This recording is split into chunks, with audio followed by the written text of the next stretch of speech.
Assalamualaikum warahmatullahi wabarakatuh. Waalaikumsalam.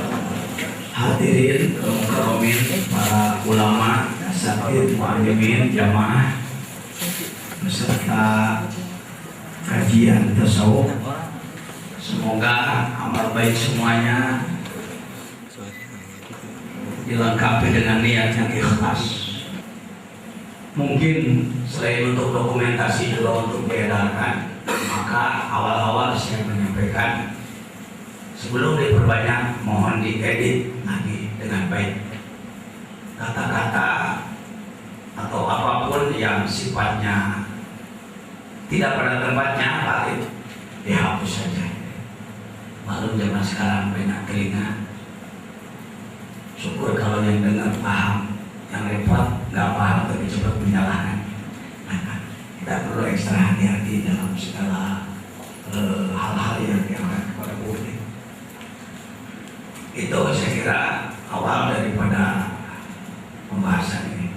Bila ruwahi sadatina Abi Bakri wa Umar wa Utsman wa Ali wa baqiyatu sahabah, bila ruwahi sadatina jamil awliya min al-akhtabi wal anjabi wal awtari wal qadar wa rijalil ghaib, khususun Sayyidi Syekh Abdul Qadir Jilani, Sayyidi Syekh Nabil Baghdadi, wa Sayyidi Syekh Abdullah Mubarak bin Muhammad, wa Sayyidi Syekh Ahmad Sahibul Wafat Al-Jilani fi usulihim wa furu'ihim wa al-baitihim syai'un lahum. Al-Fatihah. Bismillahirrahmanirrahim.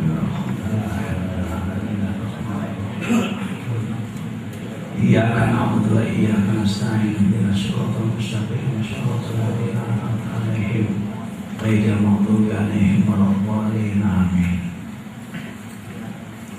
Untuk menghemat tenaga saya dimanapun saya berkhidmat membahas Miftahus Sudur, saya memohon ada yang membantu untuk membacakan. Apakah satu orang, dua orang, tiga orang, silakan. Orang yang dianggap berkemampuan untuk membaca, sudah memahami sekali huruf dan lain sebagainya, silakan ke depan. A'udzubillahi minasyaitonir rajim. Bismillahirrahmanirrahim. Qad aflaha man zakkaha wa qad khaba man dassaha. Sadaqallahul alim. Amma ba'du. Muqaddimah. Bismillahirrahmanirrahim. Alhamdulillahilladzi hadana li hadza wa ma kunna linahtadiya laula an hadana Allah. Wassalatu wassalamu ala sayyidil mukhtar wa ala alihi wa ashabil akhyar wa ba'd. Fa'lamu ma'asyiral ikhwan, ja'alanallahu wa iyyakum minadh dhakirina lahu katsiran wa minal ladzina la tulhihim amwaluhum wa la auladuhum an dzikrillah. An-nadhira min afdhalil umuril fadail wa afdhalil qurbat wa awsalil wasail. Qala Allah Ta'ala, a'udzu billahi minasyaitonir rajim, wa la dzikrullahi akbar. Al-Ankabut 45. Ya ayyuhalladzina amanu dzkurullaha dzikran katsiran wa sabbihuhu bukratan wa asila. Al-Ahzab 41-42. Wadhkur rabbaka fi nafsika tadarruan wa khifatan wa dunal jahri minal qawli bil ghudwi wal asal wa la takun minal ghafilin. Al-A'raf 205. Alladzina amanu wa tatma'innu qulubuhum bi dzikrillahi, ala bi dzikrillahi tatma'innul qulub. Ar-Ra'd ayat 28. Ya ayyuhalladzina amanu la tulhikum amwalukum wa la auladukum an dzikrillah wa man yaf'al dzalika fa ulaika humul khasirun. Al-Munafiqun ayat 9. Istahwadha alaihimus syaitanu fa ansahum dzikrallah. Ulaika hizbus syaitani, ala inna hizbas syaitani humul khasirun. Al-Mujadilah ayat 19. Fa fi hadhihi ayatun katsiratun wa haditsun la tuhsa. Wa laysa li fi hadzal majmu' illa al-kitabah wal jam'u jama'tuhu min al-kutubil muta'addidah wa khasatihi min sirri asrar wal mulyati li talibi tariqil haqqi 'azza wa jalla wa jami' usulil awliya wa khazinati al-asrar الأسرار وغلائد الجواهر وفتح العارفين وتنوير القلوب وفيوضات الرباني والمنهج السريع وغيرها من كلام علماء الراسخين وعلماء العارفين أدام الله منفعته في كل مكان وزمان. Sebelum masuk kepada pemahaman pertama, rasanya saya terpanggil untuk mundur dulu beberapa langkah. Sering ada kesan kalau berbicara soal tasawuf seakan-akan menjadi konsumsi kelompok khusus, bukan kelompok umum. Begitulah fenomena di negara kita, termasuk di seluruh dunia. Bagi umat Islam itu adalah sebuah keniscayaan, sesuatu yang tidak bisa ditawar-tawar lagi. Karena Allah dengan tegas menyatakan dalam beberapa puluh atau mungkin ratusan ayat perintah tentang takwa, antara lain Al-Hasyr 18. Bicara takwa di Indonesia, karena Indonesia berdasarkan Pancasila Undang-Undang 45, bagus di panitia membuat spanduknya, bannernya di depan, backgroundnya adalah merah putih. Nah, ini menunjukkan bahwa Pancasila Undang-Undang 45, NKRI, Bhinneka Tunggal Ika adalah hak mati. Hasil utama. Sebenarnya untuk Indonesia tidak ada satu jengkal tanah pun yang layak diinjak oleh orang yang tidak mau bertakwa. Kalau merujuk ke situ, kalau menarik benang kepada dasarnya, yang muncul hari ini adalah fenomena sesuatu yang berkembang, yang merupakan efek-efek samping dari pengendalian yang longgar ya. Dari kemampuan para pembina umat yang semakin kini semakin surut. Kalau takwa memang sebuah keniscayaan, maka bicara soal takwa, aturannya sudah termaksud di dalam Al-Quran, termaktub di dalam Al-Quran secara utuh. Ma farratna fil kitab min syai', tidak ada satupun yang ditinggalkan dalam Al-Quran. Kalau ada orang mengatakan ini tidak ada di Qur'annya, perlu ditanyakan, nggak ada apa belum ketemu. Sekarang tadi saya menangkap bahasa dari Al-Mukarram Pak Miftah.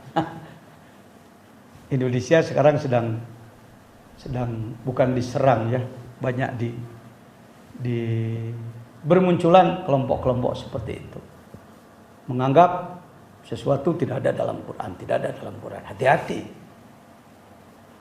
Karena sudah disebutkan ma farratna fil kitabi min syai', tidak ada yang ketinggalkan. Diperagakan oleh Rasulullah sallallahu alaihi wasallam dengan akwalnya, af'alnya dan takrirnya. Kata-katanya, tingkah lakunya maupun ketetapan-ketetapannya. Kalau sudah bicara tentang sunnah, pasti bicara soal hadis, bicara ummul hadis. Al-Quran ada ummunya, Al-Quran adalah Al-Fatihah, sedangkan ummul hadis adalah hadis yang disusun menjadi hadis kedua di dalam hadis Al-Arba'in. Lebih mudahnya dikenal sebagai hadis iman, Islam, ihsan. Itu disebut ummul hadis. Ya, induknya dari semua hadis. Bukhari kah, Muslim kah, Abu Dawud, Tirmidzi dan kitab-kitab lain, induk daripada semua hadis adalah hadis iman, Islam, ihsan. Kita lebih mengenalnya itu adalah rukun agama Islam. Rukun agama Islam. Kalau rukun Islam 5, sedangkan rukun agama Islam 3. Mohon maaf, di kalangan masyarakat ini masih simpang siur. Kita barangkali yang bergaul di pesantren karena sehari-hari dengan kitab dan ilmu, yang bergaul di kampus sehari-hari dengan para ilmuwan dan buku dan perpustakaan, mungkin tidak seperti masyarakat. Tapi kalau kita lihat masyarakat masih bingung kalau ditanya rukun agama Islam berapa, rukun Islam berapa. Rukun dinul Islam adalah 3, iman, Islam, ihsan. Seperti halnya saudara yang bertugas di kameramen dengan kaki 3, tripod, iman, Islam, ihsan. Satu patah pasti roboh, satu patah pasti roboh. Itu udah hukum alam itu. Karena kakinya cuma berapa? Mari kita melihat, kita menukik kepada keadaan di masyarakat kita. Kalau mereka minta doa ke kiai, yang disebut cuma 2. Kiai, saya mohon doa, semoga saya dan keluarga dikuatkan iman Islam. Ihsannya tidak disebut. Ini kira-kira tidak disebut karena nggak perlu, nggak disebut karena nggak tahu, nggak disebut karena yang nomor 3 ini masuk dalam 1-2. Saya senang dari situ dulu ngobrolnya.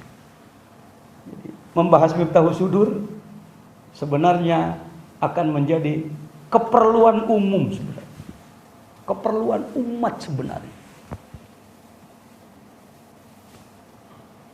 Karena bicara Miftahus Sudur adalah bicara tarekat. Bicara tarekat, bicara tasawuf. Bicara tasawuf, bicara ihsan. Iman, dari seluruh ayat-ayat iman, hadis-hadis iman digali oleh para ahli, jadilah ilmu tauhid, ilmu usuluddin, ilmu kalam.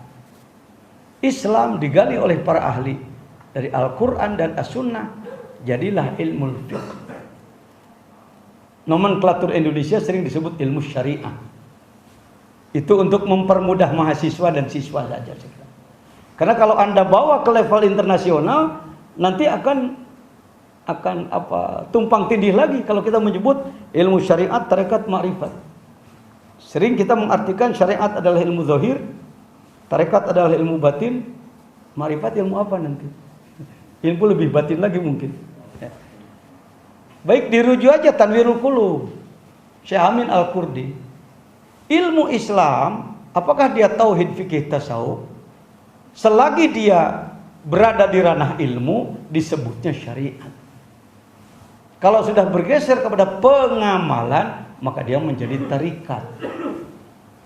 Jadi tarikat adalah pengamalan terpadu antara ilmu tauhid, fikih, dan tasawuf. Tarikat itu, kalau merujuk kepada referensi kitabnya Syekh Amin Al-Qurdi. Nah, bicara ihsan di kalangan masyarakat, jangankan bisa mengurai ihsan panjang lebar bahkan kepada praktiknya, takrifnya saja masih banyak yang belepotan. Saya tanya masyarakat dalam pengajian umum, hadirin, tolong sebut rukun Islam berapa? 5. Rukun iman 6. Dia sebut satu-satu. Tapi kalau rukun ihsan 1, apa itu? Dengan hormat, dengan tidak bermaksud merendahkan. Kalau nggak keberatan, kita coba aja di ruang ini sekarang. Yuk, kita sebut. Rukun iman, sebut. 1, iman pada 2, 3, 4, 5, 6. Saya awali dengan kata-kata tidak maksud merendahkan. Pak Jejen kira-kira nanya rukun Islam ini pasca sarjana. Ruangannya. Ruangannya pasca sarjana. Yang hadirnya ya beberapa S lah. S1 ada, S2, S3 ada. Ya, macam-macam. Baik. Rukun Islam berapa? 1, 2, 3, 4, 5. Alhamdulillah, terdengar nyari. Dan tidak buang waktu dulu. Begitu ditanya langsung dijawab. Kalau saya tadi disebut salah seorang rois di Jamiah Thariqah. Rois amnya adalah guru kita Al-Mukarram Asy-Syaikh Al-Habib Lutfi bin Yahya. Saya salah seorang wakil beliau. Saya rois 4 di Jamiah Thariqah Idarah Aliyah. Baik. Jadi yang nanya rois nih ya. Jadi artinya punya wewenang untuk ngomong begini. Ini orang baru datang, belum kenal, belum apa, udah langsung nanya aja. Oh enggak. Se-Indonesia adalah tanggung jawab kami kalau urusan ma'rifat. Akhirnya bukan hanya se-Indonesia, tembuslah ke sana, ke negara orang. Apakah rukun agama itu yang ketiga itu ihsan? Ihsan? Apa definisi ihsan? Sebut sama-sama. Dengarkan. Gemuruh tadi menjawab iman Islam dengan gemuruh ihsan. Apakah lebih gemuruh? Apakah menurun? Menunjukkan bahwa kebanyakan masyarakat kurang paham tentang ihsan. Ini persoalan ini. Sudah hampir 1500 tahun. Hadis itu tersebar ke seluruh dunia. Tetapi mengapa yang satu ini kurang tembus kepada masyarakat? Kalau pakai bahasa kasar, siapa yang salah? Di mana letak kelemahan? Gitu ditanya ihsan. Ada banyak yang bisa menjawab dengan Arabnya. Anta'budallaha ka'annaka tarahu fa illam takun tarahu fa innahu yarak. Mohon diulang Arabnya bareng.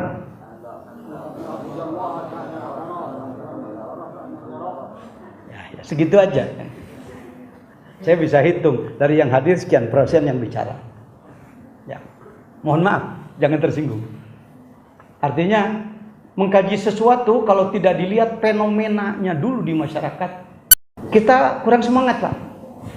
Tapi kalau kita tahu bahwa umat sekarang dalam kondisi emergensi, gawat darurat, sangat menunggu kita. Nah, biasanya sulitan Arabnya, sulitan bahasa Indonesianya. Biasanya kalau ngomong sulitan Arabnya. Nah, tadi Arabnya sudah, sekarang Indonesianya. Tolong Indonesiakan yang tadi, takrif ihsan. Bismillahirrahmanirrahim. Iyalah.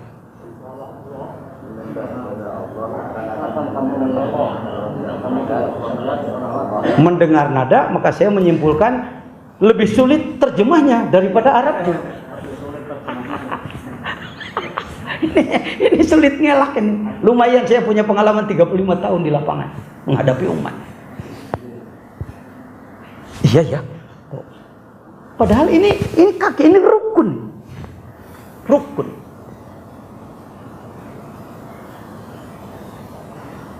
Satu saat saya didatangi oleh rombongan para dokter 9 orang di Jakarta. Mereka bawa sebuah pertanyaan. Kiai, kenapa pesantren di mana-mana, perguruan tinggi di mana-mana, dakwah di mana-mana, tapi umat semakin begini? Ini kenapa? Maka saya rujuk kepada rukun agama, ada yang kurang diperhatikan satu, yaitu ihsan. Saya mencoba menerjemahkannya supaya mudah diikuti masyarakat begini. Ialah kamu beribadah kepada Allah dengan keyakinan seakan-akan kamu melihat Allah. Kalaupun tidak, maka yakini Allah melihat kamu. Mohon diulang. Nah, bagus. Bagus saja. Ini harusnya ilmu anak ibtidaiyah kelas 1. Seharusnya. Bahkan anak dari TK harus sudah bisa. Sekarang jangankan yang TK, yang ubanan udah punya cucu belasan saja masih kesulitan. Mari saudara, nah, udah mulai kelihatan tantangan nih bagi STAIN, bagi semua perguruan tinggi di Indonesia dan semua pesantren, bagi semua ulama. Ini yang kita patah. Engkau beribadah kepada Allah dengan keyakinan seakan-akan engkau melihat Allah. Kalaupun kamu tidak mampu mencapai tingkatan seakan-akan engkau melihat Allah, yakini maka Allah Maha melihat kepadamu. Apakah itu cukup hanya jadi hafalan pengetahuan? Tidak. Selain daripada pengetahuan di otaknya, diucapkan dengan lidahnya, harus tembus ke dalam rasanya. Maka Rasul menyatakan anta'budallaha ka'annaka tarahu. Engkau merasa melihat kepada Allah. Sebab ada ilmu yakin, Pengetahuan yang mencapai tingkat keyakinan. Tidak lagi ada keraguan, sudah jazim, dia sudah kokoh. Cukup? Belum. Harus masuk kepada ainul yakin. Ainul yakin adalah upaya menyelaminya, upaya melakukannya, sehingga tembus kepada hakul yakin, merasakannya, membuktikannya. Nah, kalimat ilmu yakin, ainul yakin, hakul yakin juga di masyarakat lebih banyak beredar. Hakul yakin urusan hilang sendal. Kenapa? Nyari sendal ini kemana ya? Udah ketemu belum? Ini yakin, hakul yakin. Hakul yakinnya baru sekitar gituan. Padahal ini ilmu tasawuf ya. Ilmu yakin, ainul yakin, hakul yakin. Sungguh banyak pilar-pilar yang tercecer. Keberhasilan penjajah memporak-porandakan Islam di Indonesia berhasil. Sehingga peristilahan seperti ini tidak lagi dipahami secara sebenarnya. Ya. Ihsan adalah kemampuan kalbumu melihat Allah. Dengan kata lain itu disebut ma'rifat. Ma'rifat itu adalah kasfu hijabin nafsi. Terbukanya penghalang kolbu. Kolbunya juga, saya menduga di Asia Tenggara kalimat kolbu belum dipahami secara sebenarnya. Silakan, karena kita berada di kampus ilmu ya. Kalau di kampus ilmu lebih enak Pak bicara itu ya. Yang salah tidak cepat dibuang, yang benar juga tidak cepat-cepat diambil, dipertimbangkan lagi.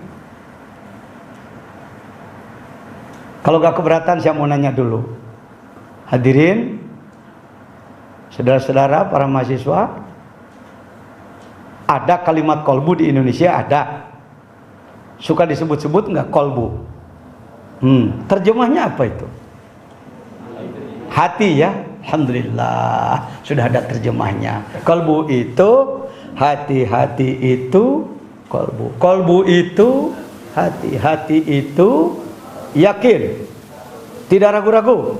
Kolbu adalah baik. Idul Fitri salah satu kebiasaan orang Jawa termasuk orang Jakarta, orang Sunda adalah bikin sambal goreng hati. Alhamdulillah, enak tenang. Orang banyak yang senang.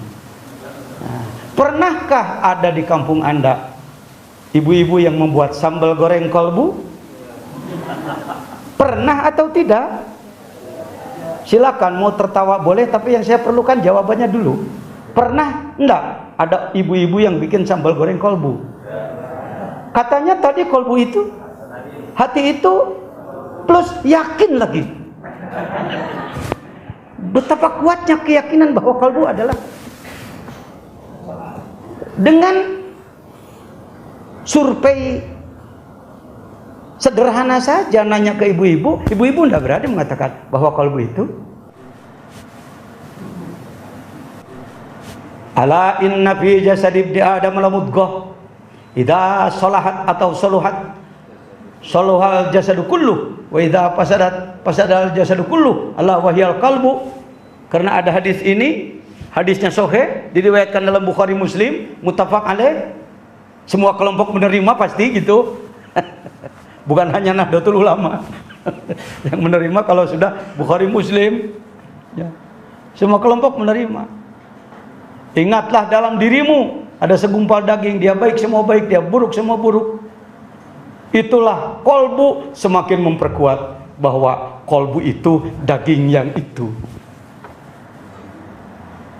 Saya banyak teman yang karena sangat aktif, akhirnya dia liver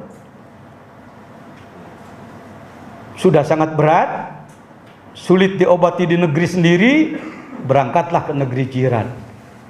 Sering-seringnya ke China. Kalau orang yang mau cangkok daging hati dia dibuang, daging hati orang lain dicangkokkan pada dia. Bisa jadi yang dicangkokkan daging hatinya orang Cina karena lebih dekat di sana. Nah, Selesai operasi nggak berubah. Umpama orang Jawa berubah jadi begini, hanya sekarang jadi orang Cina. Obat mata dibuat dari jamu-jamu. Maka si jamu-jamu dimasukkan ke matanya. Kira-kira tambah sehat, tambah sakit. Salah alamat. Ini contoh dangkal saja. Kalau kalbunya sendiri sudah salah alamat, akan bagaimana pembuktian? Ya, maka dalam Miftahus Sudur nanti kita akan tahu di mana sebenarnya wilayah batin manusia. Dengan Miftahus Sudur kita akan tahu di mana posisi gudang-gudang sifat manusia. Dengan apa membersihkannya? Bagaimana cara membersihkannya? Nah, ini fokus. Kalau sudah demikian, maka akan menjadi fokus. Maka bisa kita simpulkan kalau kita bicara Indonesia, sudah biasa di kalangan ilmuwan menyebutnya sudah carut marut. Masya Allah. Kalau kita bertanya maksiat apa yang tidak ada di Indonesia, insya Allah jawabannya mudah. Semua ada. Semua ada. Panjanglah kalau bicara soal itu. Dirin, pertanyaannya adalah bagaimana memperbaikinya. Sudah diperbaiki dengan ceramah, pembinaan dan macam-macam. Alhamdulillah. Terima kasih. Selesaikan masalah? Belum. Berapa persen yang sudah ditangani? Berani mengangkat berapa persen? Silakan Anda yang ilmuwan mau mengangkat berapa persen permasalahan akhlak di Indonesia yang sudah ditangani dengan yang belum ditangani. Kira-kira aja lah, banyakan yang sudah, banyakan yang belum. Mudah, udah nggak perlu berpikir lagi. Malakatun yak tadi beri alat takdir. Kita lihat masih adakah zina di negara kita? Judi, korupsi, bohong, menipu, pembunuhan. Sekarang saya mau nanya ibadah. Berapa masjidkah yang subuhnya penuh seperti Jumat? Ini saya selalu ditertawakan kalau nanya ini. Apa memang yang ditanya pengen ketawa gitu? Saking sulit, betul? Yang hadir di sini, mohon maaf, mudah-mudahan tidak keberatan saya tanya, adakah di antara hadirin yang ada di sini pernah ketinggalan tahajud? Ya, ketinggalannya dalam seminggu berapa malam? Memangnya seminggu berapa malam? Sisanya berapa? Itu akhlak itu. Itu akhlak itu. Di bidang rezeki, yang lebih baik yang memberi atau yang diberi? Kita yang hadir senang diberi, senang memberi. Itu kan gitu, selalu mentak ini. Ini masalah umat ini. Pendidikan tinggi, mohon maaf, bukan hanya untuk mencetak calon pegawai yang ketika sudah diwisuda cari kerja. Apalagi yang harus kita cari? Selain upaya yang ada, ilmu yang sudah ada, kerja yang sudah kita lakukan, apa lagi? Selama masalah belum selesai, berarti kita jujur, jangan tidak mau mengaku bahwa saya masih bodoh. Bodoh bukan tidak punya ilmu, tapi bodoh adalah kekurangan ilmu. Saya sendiri Al-Mukarram 10 tahun berkelana mencari ilmu ini. Barulah saya bertemu tahun 90. Padahal dari saya ke Surabaya cuma 200 km, cuma 3 jam perjalanan. Tapi karena izin Allah, saya harus berkelana dulu Banten, Jawa Tengah, Jawa Timur, Madura, mana-mana. Baru balik lagi ketemulah dengan kitab Miftahus Sudur. Alhamdulillah. Ini mudah-mudahan tidak sombong masyarakat jamaah di kampung kami. Yang dulunya yang berjamaah subuh cuma 4 orang. Saya tahu Pak Icuk, Pak Ocin, Pak Aju, Pak Mungkin, ingat saya dulu.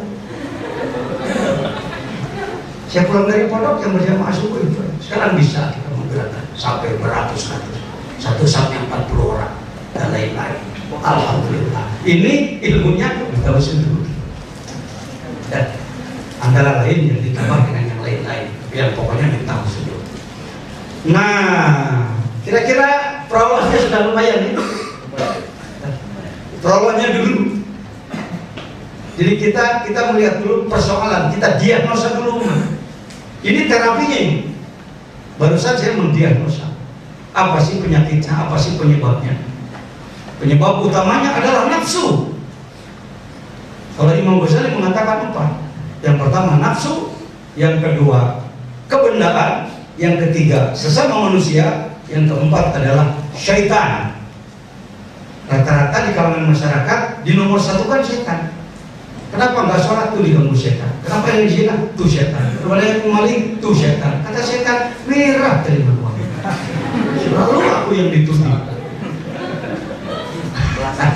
Padahal pengganggu yang paling utama adalah an-nafsu wa hiya aqwa. Karena itu Guru Agung penyusun kitab yang mulia ini mengangkat moto adalah qad aflaha man zakkaha.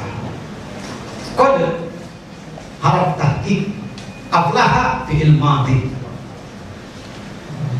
Kalau qad masuk fi'il mudhari di mana? Taklil. Kadang-kadang kita terjemahkan. Tapi kalau sudah masuk pada fi'il madhi, tahqiq, pasti bahagia. Man manusia zakkaha, yang melakukan upaya pembersihan nafsu. Nafsu wa masawah kan dari sananya. Wa qad khaba man dassaha. Apa menerjemahkannya khaba? Silakan lihat. Mengotori boleh. Ya. Wa qad khaba dassaha. Dassaha mengotori atau khaba yang mengotori? Lihat lagi. Harus hati-hati, ini Quran. Ada yang terjemahnya Pak? Sesungguhnya berhubunglah orang yang mensucikan jiwa itu, sesungguhnya berhubunglah orang yang mengotorinya.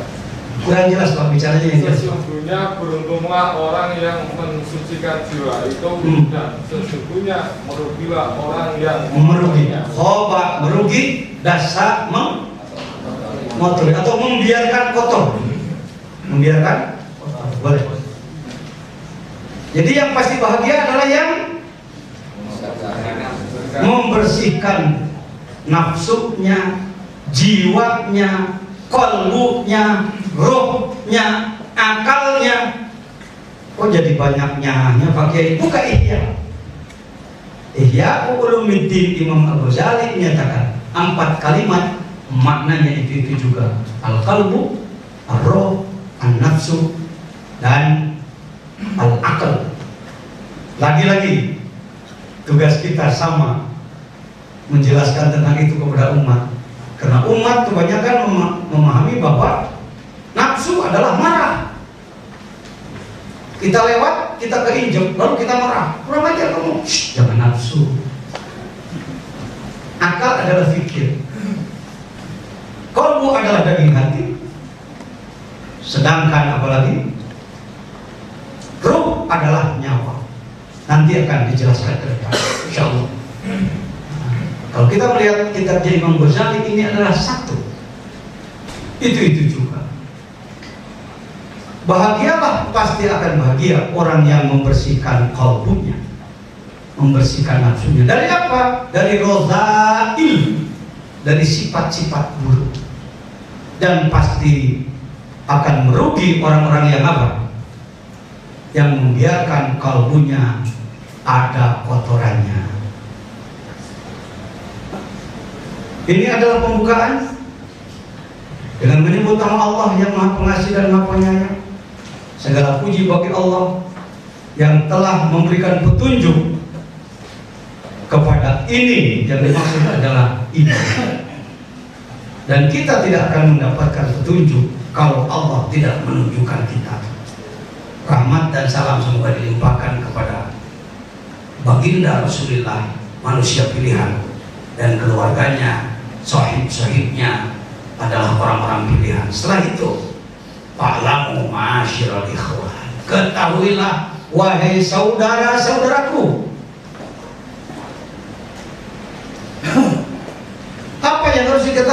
nanti dulu.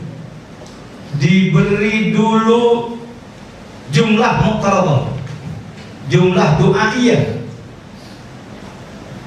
Ja'alanallahu, semoga wahai saudaraku kita dijadikan manusia-manusia, wa iyyakum, kami dan kamu sekalian, minaz zakirina lahu katsira, dijadikan manusia-manusia yang banyak berzikir.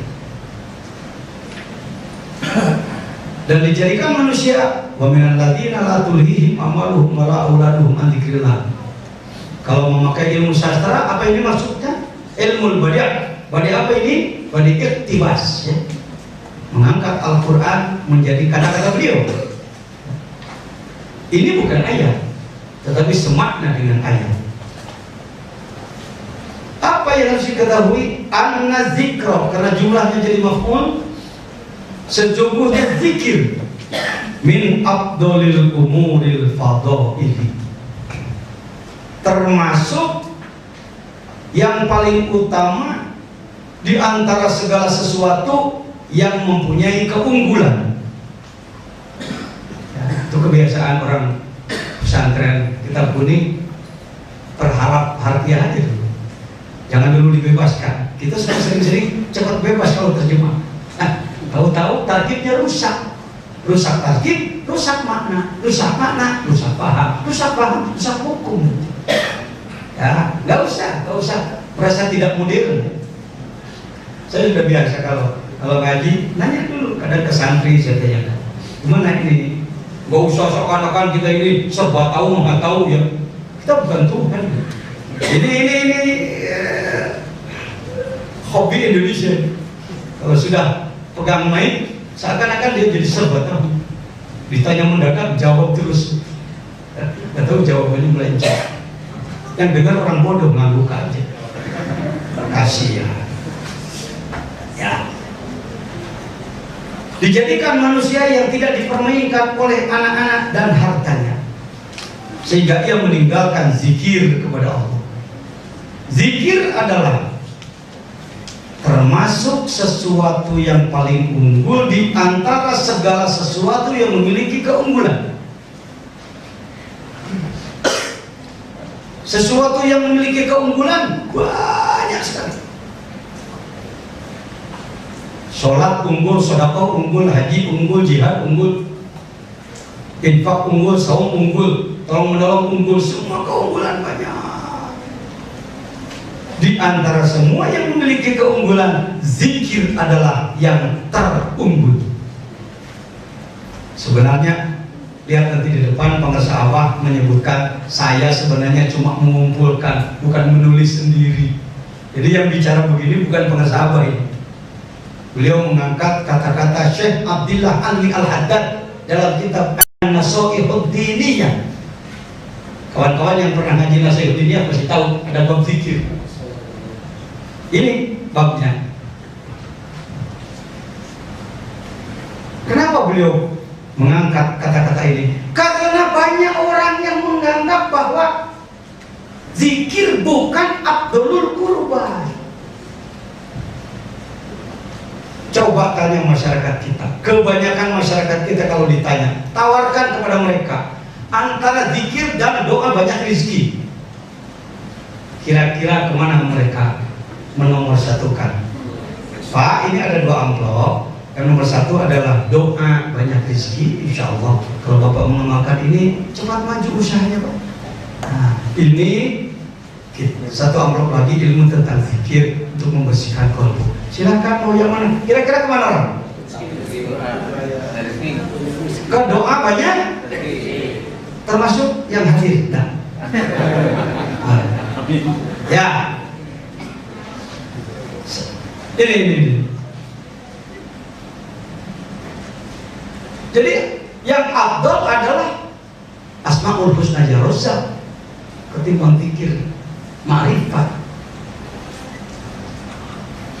Di Indonesia bicara ginian gak usah tersinggung, memang sudah merata. Orang lebih mengejar buah pisang ketimbang ngurus pohon pisang. Urus pohon pisang, buahnya datang sendiri. Ngejar-ngejar buah pisang, pohonnya nggak diurus, hasilnya pisang-pisangan. Kuning bagus, menarik sekali di lemari, nah bulan nggak busuk-busuk. Pas dibuka plastik, dalamnya kecoa. Karena yang di lemari adalah bukan pisang, tapi pisang. Maaf, wahai umat Islam di Asia Tenggara, saya sampaikan ini di Malaysia, saya sampaikan ini di Thailand, saya sampaikan ini di Singapura. Tuan-tuan dan puan-puan, kita terlalu mengejar buahnya.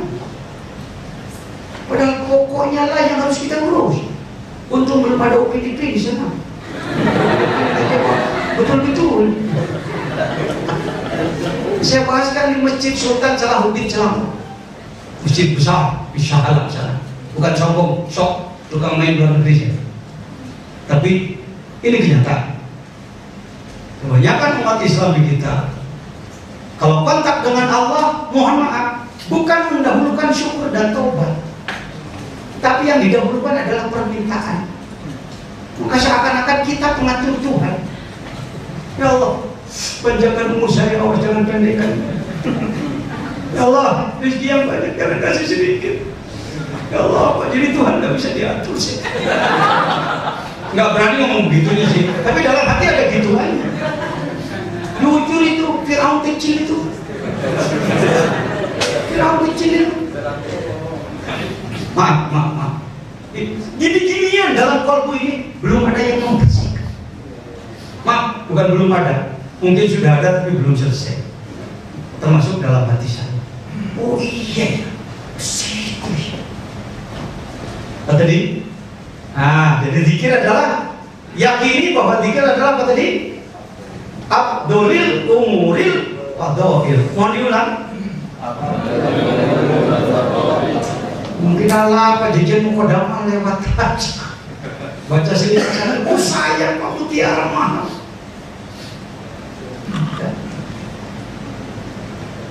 Umat Islam di kita tidak mengedepankan zikir, bahkan salah paham terhadap ahli zikir. Awas, jangan dekat-dekat dengan orang ini. Kenapa jangan aliran? Oh aliran sesat. Nambah terus. Jangan dekat-dekat dengan orang ini karena torekat aliran sesat. Allahu Akbar. Alhamdulillah. Alhamdulillah kejadian banyak pekerjaan kita, banyak proyek yang harus diselesaikan. Wa abdolil kurban. Apa katanya? Pekerjaan-pekerjaan yang bersifat kurbah kepada Allah, pendekatan kepada Allah sungguh sangat banyak. Ketahuilah kurbah yang paling utama adalah zikir.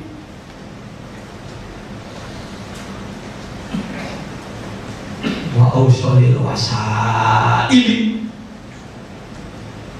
Wasilah, banyak wasilah, banyak jembatan. Bahasa Sunda, loba cukang lantaran. Kena Sunda di dalam tuh. Banyak sekali jembatan, sesuatu amalan maksudnya yang bisa mendekatkan diri kepada Allah. Banyak. Kalau orang sini mungkin menyebutnya banyak. Orang Sunda nyebut loba. Bari-bari loba. Sungguh banyak jalan wasilah kepada Allah. Kalau Anda mencari mana sih wasilah yang paling cepat menyampaikan diri kita kepada Allah, jawab. Bukan. Ini pentingnya karena kita husnulnya belum dibuka, gak berani ngomong zikir. Diulang lagi. Sebab saya bukan kuli bahas gitu. Saya ingin orang mendengar, masuk ke otaknya, tembus ke rasanya, bangkit dia, bangkit masyarakat, bangkit Indonesia, bangkit Islam. Situ lagi Pak. Baik.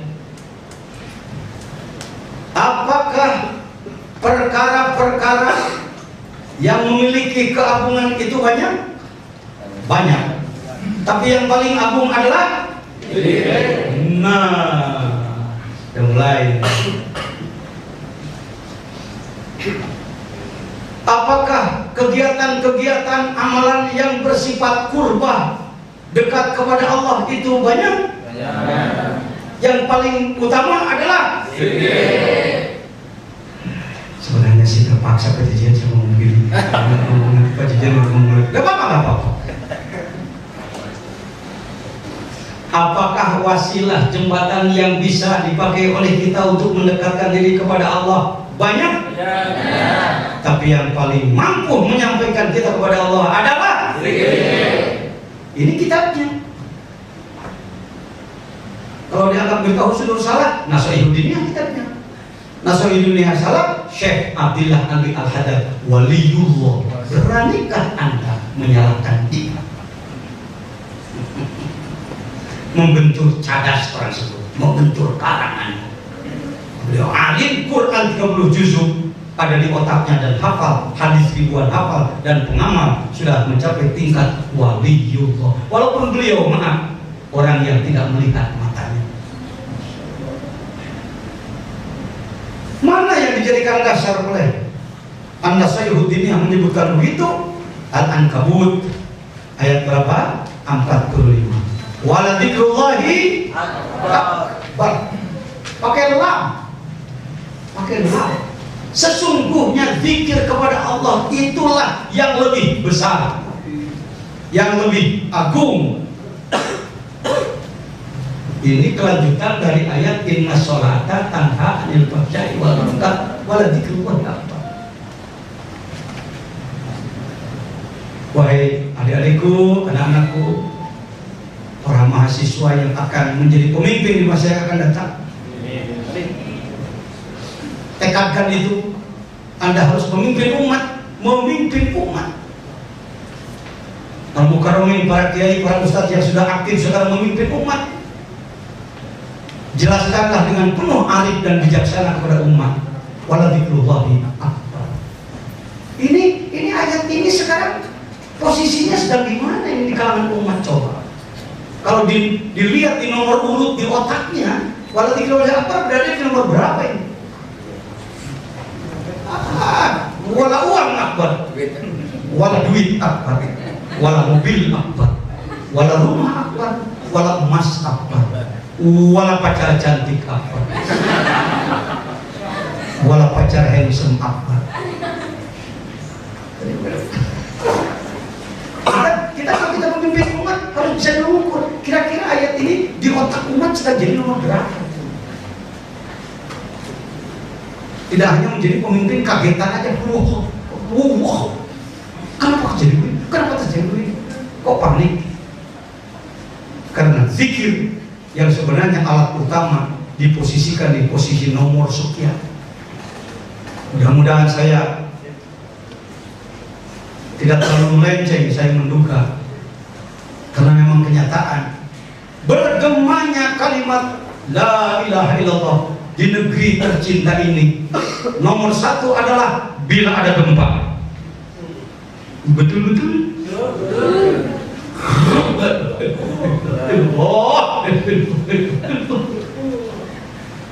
Yang sedang main bola berhenti dulu. Yang sedang main gaplek berhenti dulu. Yang pacaran berhenti dulu. Kenapa kok begitu berhenti dulu? Takut kiamat, Pak Kiai.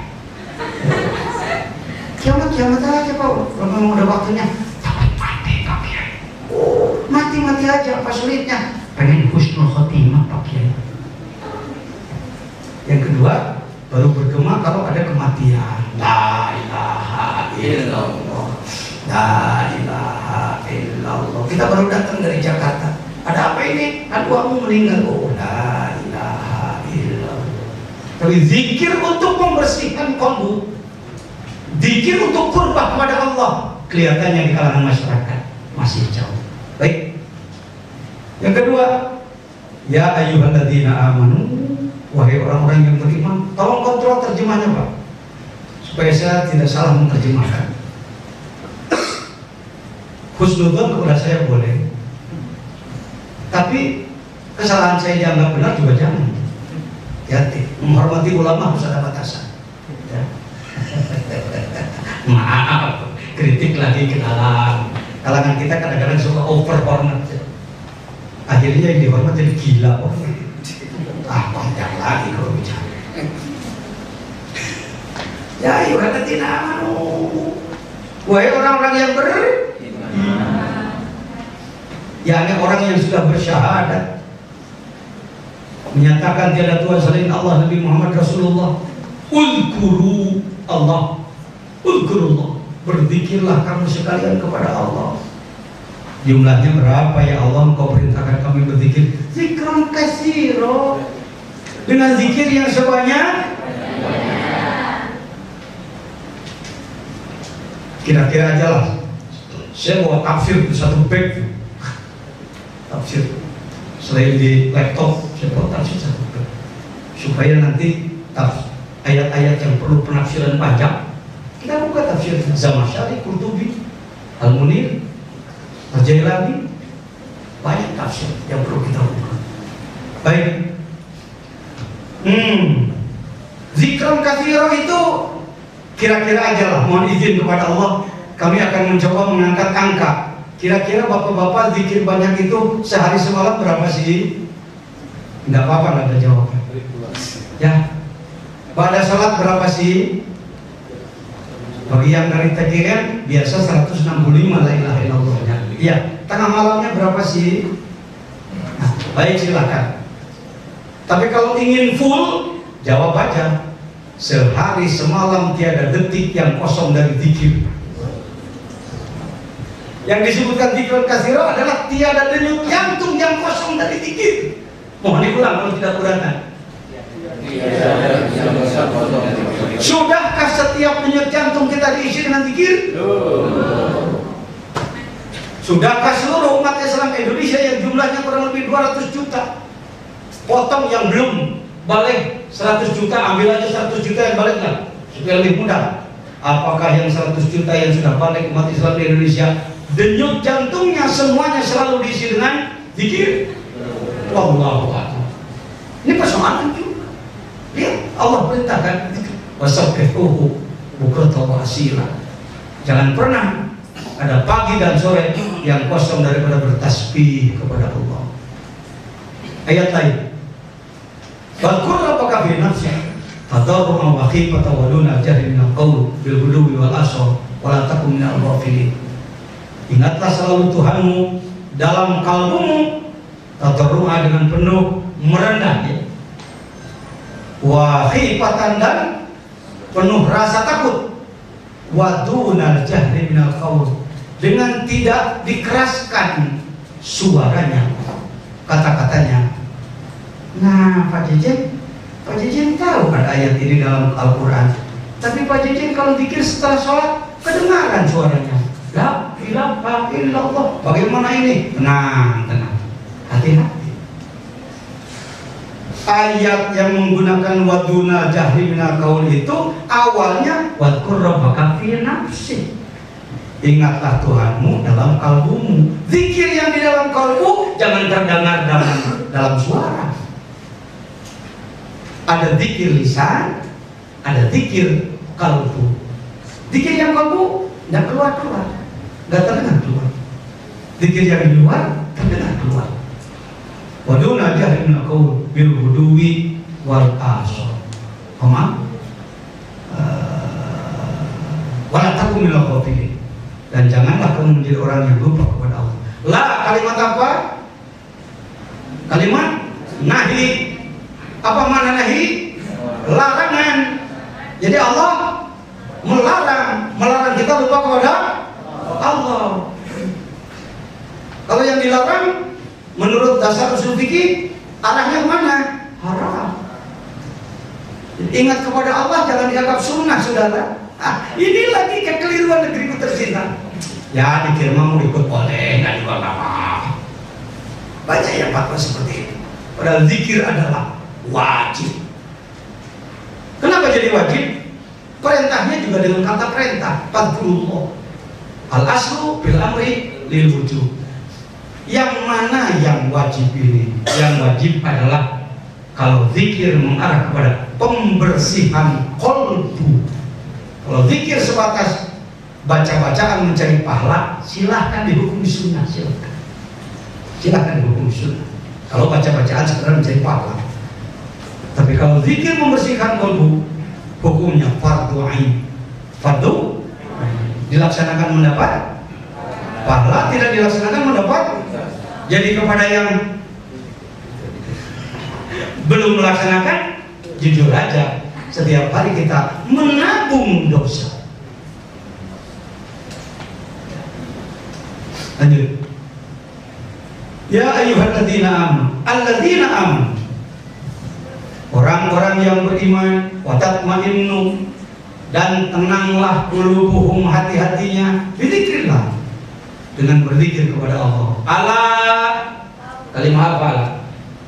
Kalimah zakat. Ingatlah, kamu jangan lupa, bizikrillah, dengan berzikir kepada Allah, tatma'innul qulub, hati akan menjadi tenang, kalbu akan menjadi tenang. Mohon maaf, ayat ini kalau dibacakan oleh qori sering, dibacakan oleh penceramah sering, tetapi kalau diikuti dengan pertanyaan, Ustaz katakan tadi bahwa dengan zikir hati akan tenang. Kok saya masih bimbang aja? Kok urusan saya nggak selesai-selesai Kiai? Padahal saya melaksanakan zikir terus menerus. Gimana itu? Mohon maaf.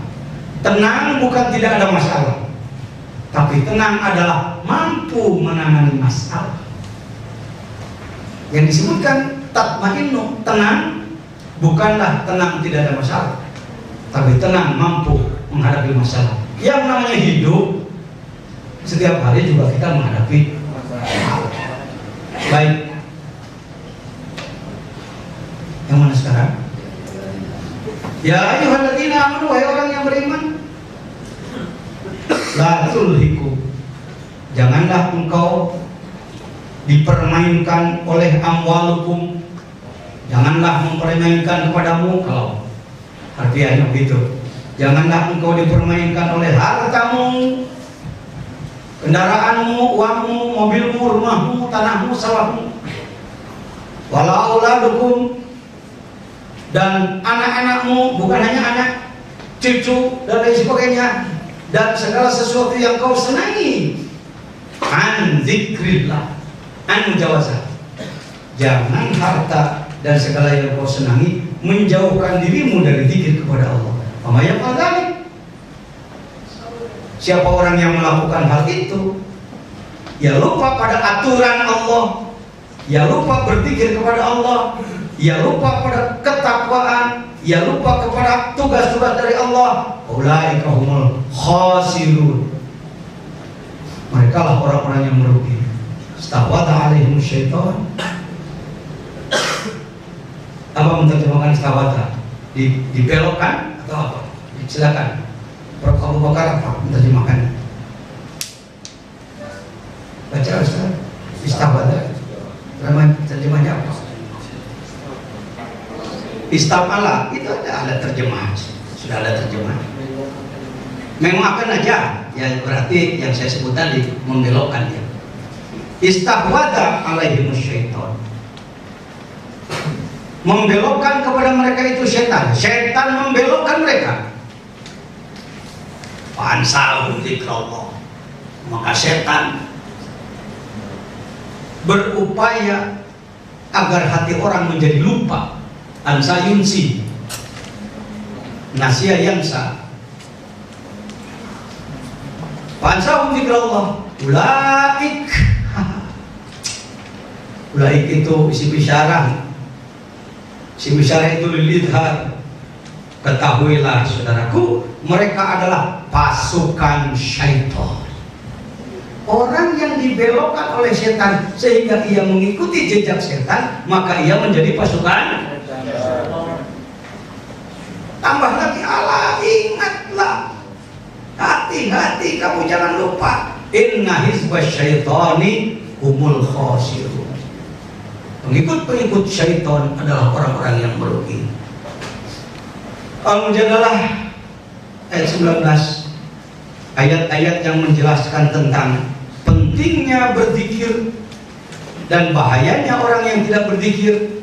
Wa fi hadhihi ayatun katsirah wa ahaditsu la tuhsa. Hadis-hadis yang tidak ada hitungannya, maksudnya sangat banyak. Guru Agung Pengasah Bahanam menyatakan walaisa li fi hadzal majmu' illal kitabah. Sebenarnya dalam kitab Miftahus Sudur ini saya hanya menulis saja.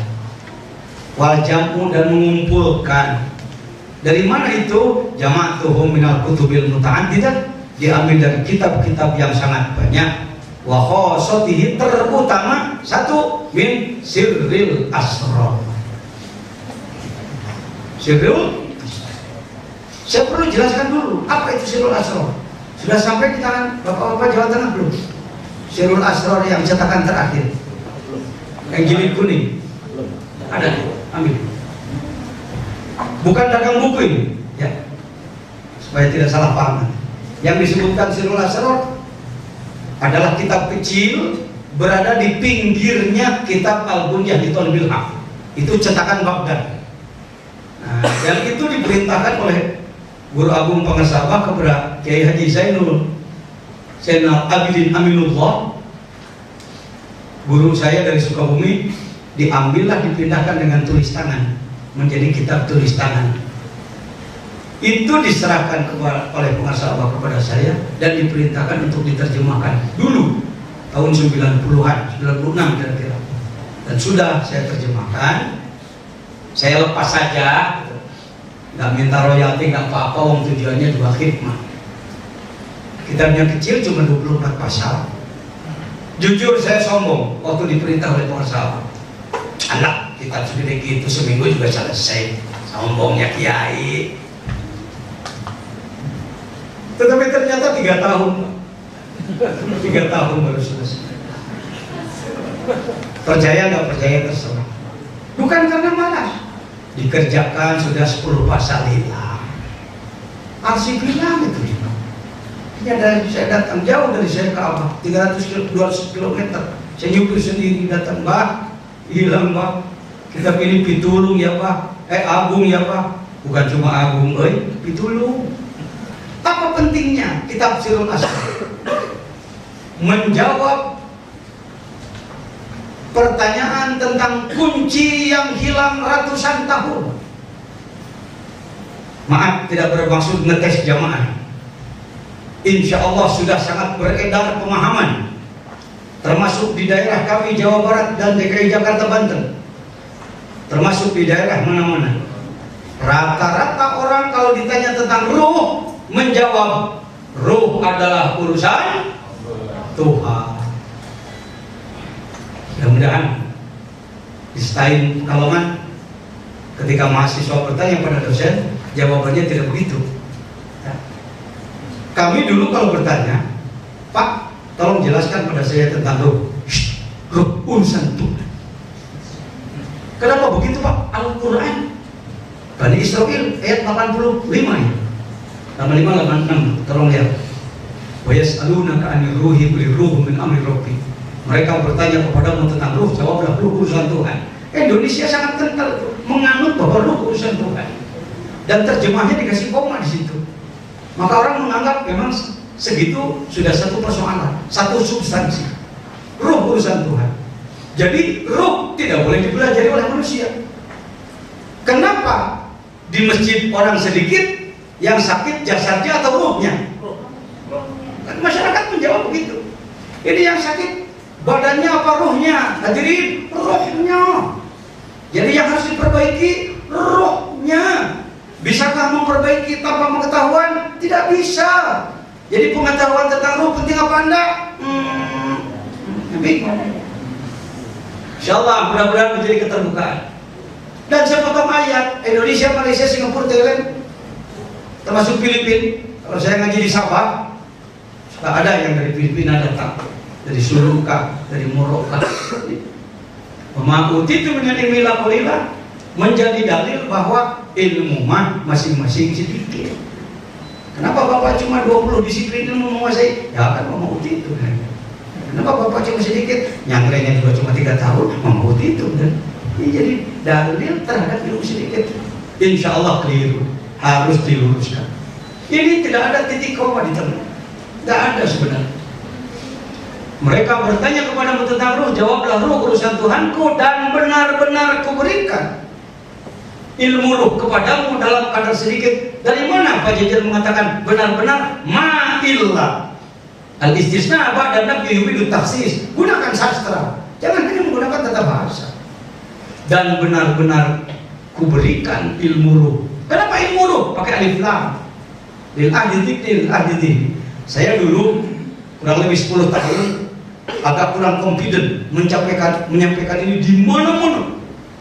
Di depan para guru besar termasuk, di depan para doktor profesor saya sampaikan. Datanglah kitab Tafsir Al-Jailani yang 800 tahun hilang dari peredaran, kini muncul kembali. Jasanya Syekh Profesor Dr. Muhammad Fadil dari Turki, Istanbul, datang 2 kali ke Indonesia membawa kitab itu, dan saya diberi ijazah lama tentang Tafsir Jailani. Dibukalah Al-Isra ayat 85. Benar Pak adanya bahwa al-ilmi adalah ilmu roh. Illa galila. Nah, siapa yang bicara? Allah. Kalau Allah yang berfirman, berarti sedikit menurut ukuran Allah. Sama dengan ikan besar di kolam, ya sebesar-besarnya juga di kolam kecil Pak. Dapat ikan segede gini, sama. Tapi dia ngambil ikan di kolam, dapat ikan segede badan, kecil. Karena yang gedenya segede rumah. Itu aja lah yang mudahi pakai bahasa ayat itu. Illa billah. Nah, alhamdulillah dengan bertemu Sirul Asrar, the secret of secret, pahamlah kita bahwa roh manusia sebenarnya 4 lapisan: jismani, nurani, sultani, qudsi. Kita terjebak bahwa Roh Kudus hanya berada di nomenklatur agama lain. Saya menyebutnya Ruhul Quds. Alam adalah 4 lapis: mulki, malakut, jabarut, lahut. Sedangkan wilayah tembusan kita juga adalah 4 lapis, dari mulai jasad, kolbu, dan apalagi jasad, kolbu, lalu yang disebutkan fuad, dan yang terakhir adalah sirri. Pahami betul 12 kalimat tadi. Ruhnya 4 lapis: jismani, nurani, sultani, qudsi.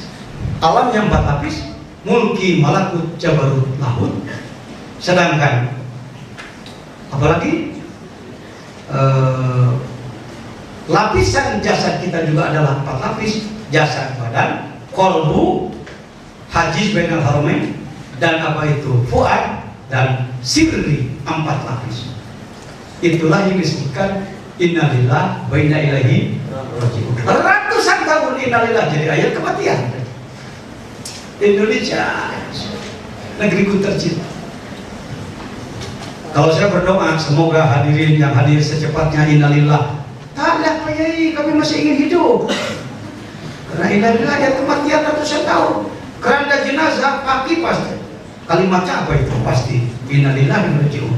Ini terkait dengan roh yang disebutkan innalillah. Kuat iman, rojiun adalah kembali kepada aturan Allah. Kembalikan ruh yang paling dalam, al-qudsi, sebagai tiplul ma'ani, kembali kepada Allah sekarang, bukan nanti.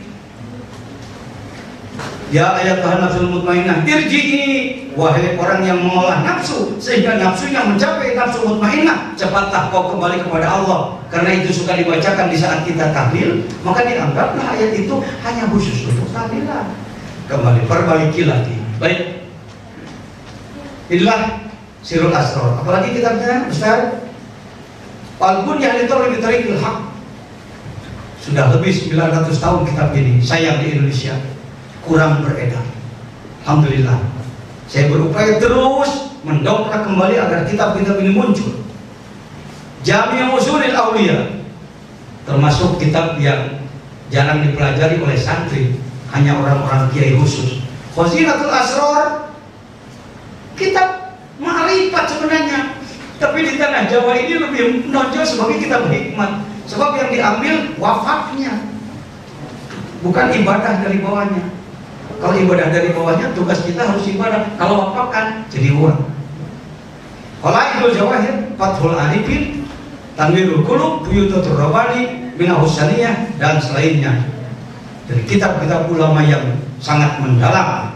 Ulama Arifin dan ahli-ahli ilmu yang ahli marifat, ada Allah manfaatkan. Semoga kitab ini bermanfaat di kulli makan wa zaman, setiap tempat dan waktu, dan Allah memberikan pertolongan dengan syafaat Nabi Muhammad SAW, bagindanya semua nabi, semua manusia dan jin, pemimpin semua manusia dan jin, dan karamatnya Sayyid Syekh Abdul Qadir Al-Jilani.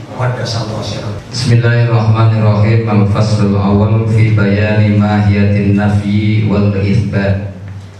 Wa amma mahiyatun nafyi wal itsbati fa huwa afdalu wa ashaddu ta'thiran wa huwa kalimatu la ilaha illallah. Qala Allah Ta'ala fa'lam annahu la ilaha illallah. Surah Muhammad 48:19. Qala Nabi sallallahu alaihi wasallam afdalu ma qultu ana wan nabiyyuna min qabli la ilaha illallah.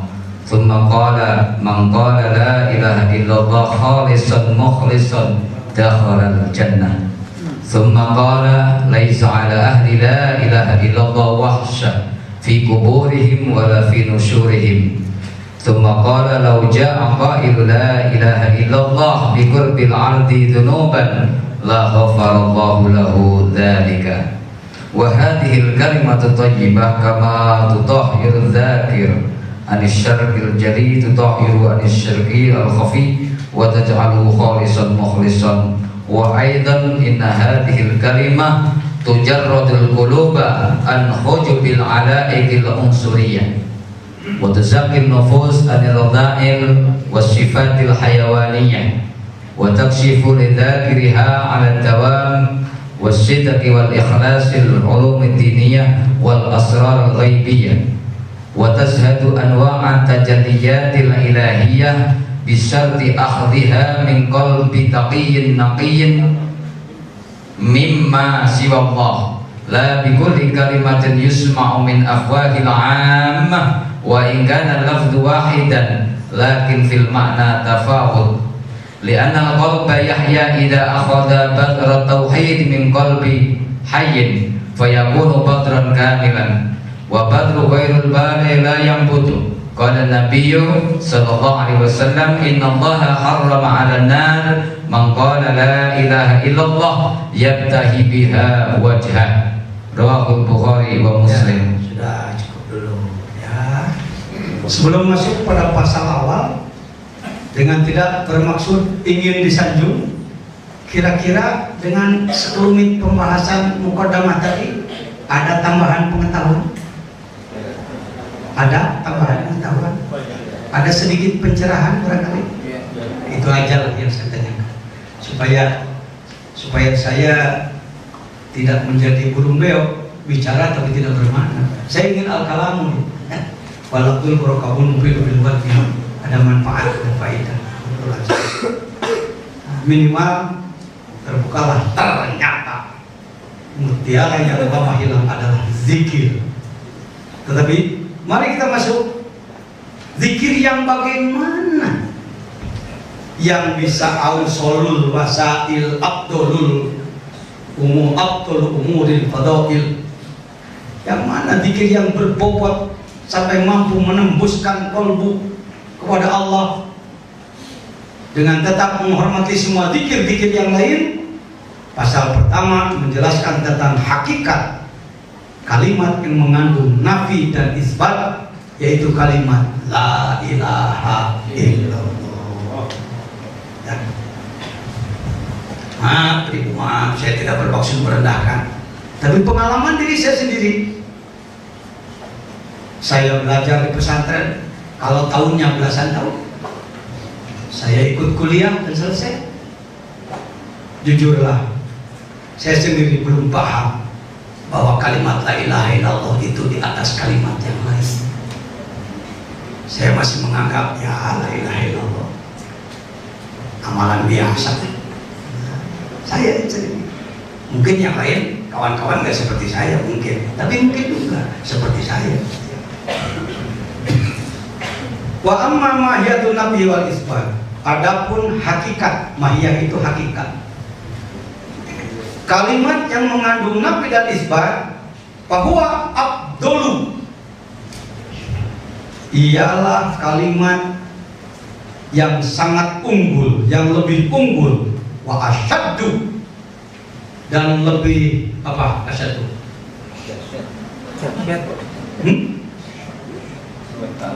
Syadid itu kuat ya, wa asyaddu lebih kuat, boleh barangkali mau pakai terjemah lain boleh Pak. Lebih berbobot, lebih dahsyat boleh. Itu aja, jangan macet.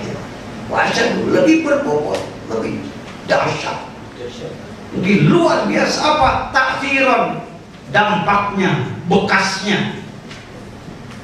Apa dia? Wahwa kalimatu la ilaha illallah. Sekurang-kurangnya ada tiga sisi kita melihat la ilaha illallah. Pertama, orang masuk Islam dari agama lain baru bisa dinyatakan masuk kalau menggunakan kalimat ini, asyhadu an la ilaha illallah wa asyhadu anna Muhammadar Rasulullah. Yang kedua, orang husnul khotimah. Lebih diharapkan orang bisa husnul khotimah kalau kalimat terakhir dia ucapkan adalah la ilaha illallah. Kalau sampai dua hal itu Pak, dua hal itu insya Allah masyarakat banyak yang paham. Tapi yang ketiga ini saya ingin angkat di mana-mana. Telah diuji coba oleh para ahli, ternyata memperbaiki kolbu dengan mengamalkan kalimat la ilaha illallah lebih berhasil. Ini masuk Islam dengan la ilaha illallah tidak sulit pun paham. Husnul khotimah wa la ilaha illallah, doanya sering dibaca. Ya. Allah biha ya Allah biha ya Allah Fatimah tidak baca. Tetapi kalau membersihkan kolbu dengan kalimat la ilaha illallah ternyata lebih banyak, nyata berhasil. Telah dilakukan oleh jutaan manusia di dunia selama ribuan tahun. Nah, jangan dianggap ini baru sejak Suryalaya, bukan. Ya, kita mengenal istilah darwis. Silakan buka di internet darwis. Apa itu darwis? Para sufi. Bukan sejak Islam. Agama Nabi Muhammad sebelum itu pun banyak darwis. Baik. Qala Allah Ta'ala, dasar Al-Qur'annya adalah surah Muhammad ayat 19. Fa'lam, ketahuilah. Kalau dalam bahasa Arab ada kalimat fa'lam, menunjukkan setelah fa'lam itu apa? Perkara yang sangat penting. Ketahuilah, buka pikiran, buka kolbu, buka mata, siapkan zahir batin. Annahu adalah dhamir sya'an. Dhamir sya'an dalam ilmu balaghah disebut apa? Salah satu ada takkid. La ilaha illallah. Kala Nabi sallallahu alaihi wasallam, Nabi bersabda, "Afdalu ma qultu." Kalimat yang paling utama kuucapkan ana oleh saya, wa nabiyuna, dan para nabi min qabli sebelumku sampai Nabi Adam alaihissalam adalah la ilaha illallah. Hadis-hadis di dalam Miftahul Sudur ini kalau ingin lebih lengkap lagi mengetahui sanad-sanadnya, baik berhubungan dengan Singapura atau mungkin di Suryalaya juga sudah ada. Di rumah saya juga sudah ada, tapi saya cari tidak ketemu. Nggak apa-apa, nanti menyusul ya. Karena kadang-kadang orang suka beranggapan, orang tasawuf hadisnya nggak jelas sanadnya. Saya perlu menyampaikan hal itu. Semakal man qala la ilaha illallah, orang yang mengucapkan kalimat la ilaha illallah khalisan, dianya sendiri khulus, bersih, mukhlison, ianya sendiri berjuang membersihkan, dakhala jannah, pasti masuk surga. Jangan sempit menerjemahkannya. Jangan sekedar ya saya suka mengamalkan mengucapkan la ilaha illallah, kalau gitu saya pasti masuk surga Pak. Nanti dulu. Mengucapkan, setelah mengucapkan, meyakini, mengetahui aturan bahwa kita tidak boleh berzina. Ketika ada peluang untuk berzina Datanglah zikir la ilaha illallah, oh zina haram, jadilah dia tidak zina. Nah itu tulisan. Tidak boleh mengambil orang-orang, tidak boleh maksiat, tidak boleh meninggalkan kewajiban. Jadi yang disebutkan kolak, jangan hanya kolak pengucapan saja, karena ada hadis pembanding nanti. Orang mengucapkan kalimat la ilaha illallah tapi akhlaknya tidak sesuai dengan la ilaha illallah, dia adalah kadzib, dia adalah berbohong. Semua kolak laisa ala ahli la ilaha illallah wahsyatun fi kuburihim. Tidak ada bagi orang yang ahli. Ini ahli mau diterjemahkan apa? Ahli keluarga besar atau ahli keahlian? Yang ahli, yang memang pengamal, pemaham, yang mendalam, sehingga ia berakhlak baik, sehingga ia bertakwa. Tentu tidak ada wahsyat, sesuatu yang ditakuti di kuburnya, wala fi nusyurihim, dan ketika bangun di hari kiamat nanti. Bahkan Rasulullah bersabda, "Law jaa'a ghairu la ilaha illallah bi qurbil ardi dzunuban." Kalau seseorang mempunyai dosa setimbang bumi dan dia mengucapkan la ilaha illallah, ya, mengucapkan la ilaha illallah, tidak Tuhan selain Allah, yang diikuti dengan pengamalan, pelaksanaan, ketaatan, maka Allah akan mengampuni dosa dia. Contohnya orang-orang yang masuk Islamnya sudah tua, dengan la ilaha illallah dosanya dihapus sekian banyak. Apakah hanya ke situ?